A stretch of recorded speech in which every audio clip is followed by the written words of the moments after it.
A tryst in a field? Lines of cocaine? Prince Harry reveals all in his startling new memoir, Spare. The feud between Prince Harry and Prince William has been well documented for years, but many of the personal details about what life is really like behind the scenes for the brothers haven't been shared by members of the royal family. All that has changed with the release of Prince Harry's memoir, Spare, and the younger brother appears more than willing to peel back the layers of his most intimate relationships. In one passage, Harry reveals that William physically attacked him following a confrontation at Frogmore Cottage, the home Harry was living in with Meghan Markle. It was 2019, the same year Harry and Meghan's oldest child was born. Harry claims that William called Meghan rude, abrasive, and difficult. Furthermore, Harry detailed, "He grabbed me by the collar, ripping my necklace, and he knocked me to the floor. I landed on the dog's bowl, which cracked under my back, the pieces cutting into me. I lay there for a moment dazed, then got to my feet and told him to get out." Harry claims he came away from the experience with bruises and cuts that were later noticed by Meghan.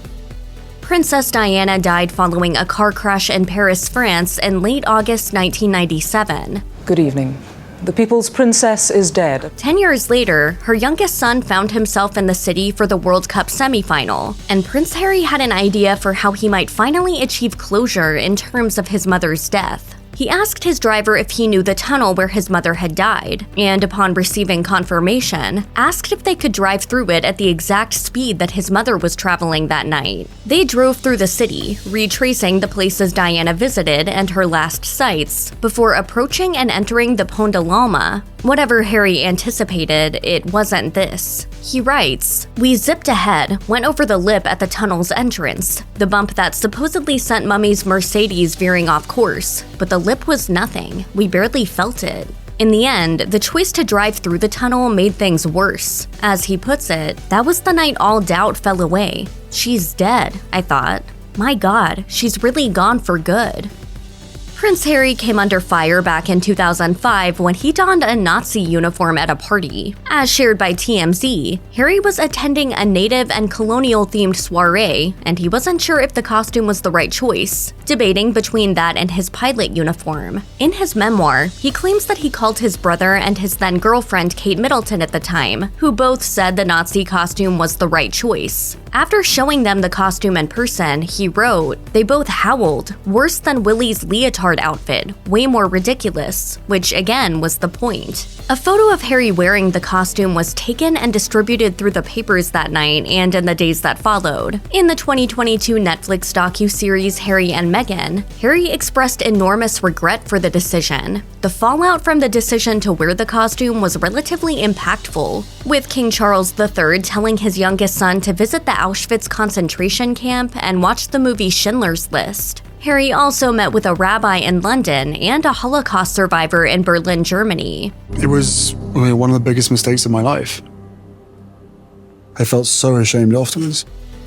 Prince Harry was a member of the British military for 10 years and served 2 tours of duty in Afghanistan during that time. Harry was deeply engaged in the conflict in Afghanistan, and shares in Spare that this meant he took lives as many soldiers have before and since. He wrote, "Most soldiers don't know exactly how many kills they have to their credit. Under battle conditions, you often fire indiscriminately. However, in the age of Apaches and laptops, everything I did in the course of 2 tours of duty was recorded and time-stamped. As a result, Harry knows exactly how many enemy combatants he killed." Harry claims that he is not proud of this, but he is also not embarrassed. He goes on to reveal the number of people he killed, writing, "Among the many things I learned in the armed forces, one of the most important was to be accountable for my own actions. So my number, 25.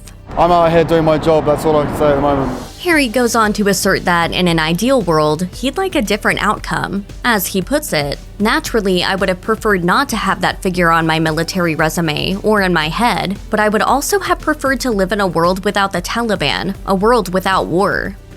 King Charles III and Queen Consort Camilla had a relationship before Charles met Princess Diana and resumed that relationship while the pair were still married. The relationship was frequently cited by Diana as one of the causes of the breakdown of their marriage, and it's likely the public will never forget that Charles and Camilla kept up together.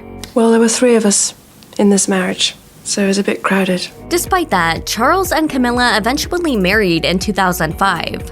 It has been reported over the years that Camilla gets along well with Prince Harry and Prince William, but the younger Windsor reveals in Spare that this wasn't always the case. In fact, he claims that both brothers discouraged their father from marrying Camilla altogether. Harry stated that he and William were happy to have Camilla in the family, but only to a point. Writing, "When the question came, Willie and I promised our father that we would welcome Camilla to the family. The only thing we asked for in return was that he didn't marry her. You don't need to get married again. We asked him."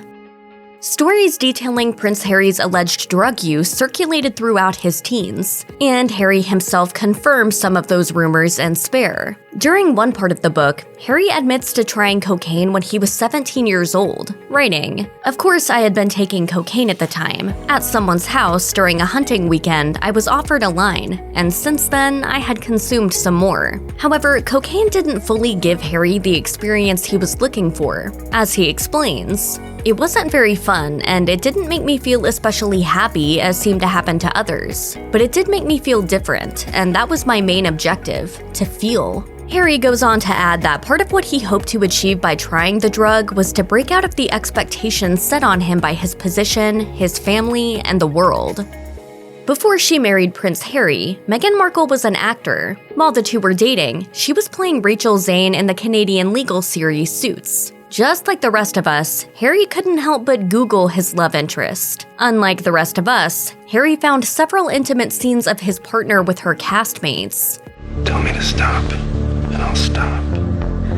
As he details in his memoir, he decided to watch the sex scenes and later regretted the choice. Harry writes, "I'd witnessed her and a castmate mauling each other in some sort of office or conference room. I didn't need to see such things live." It turns out that Harry wasn't the only royal who was interested in Suits, although other members of the family had different reasons for watching the show. When he told his brother Prince William and his sister-in-law Kate Middleton that he and Markle were dating, he found out that the pair were big fans of the show and watched it frequently. He writes, "I was baffled until Willie and Kate explained that they were regular, nay, religious viewers of Suits. All this time I thought Willie and Kate might not welcome Meg into the family, but now I had to worry about them hounding her for an autograph." While Princess Diana was married to King Charles III, she had an affair with military officer James Hewitt. She had an aura of there's something special around her.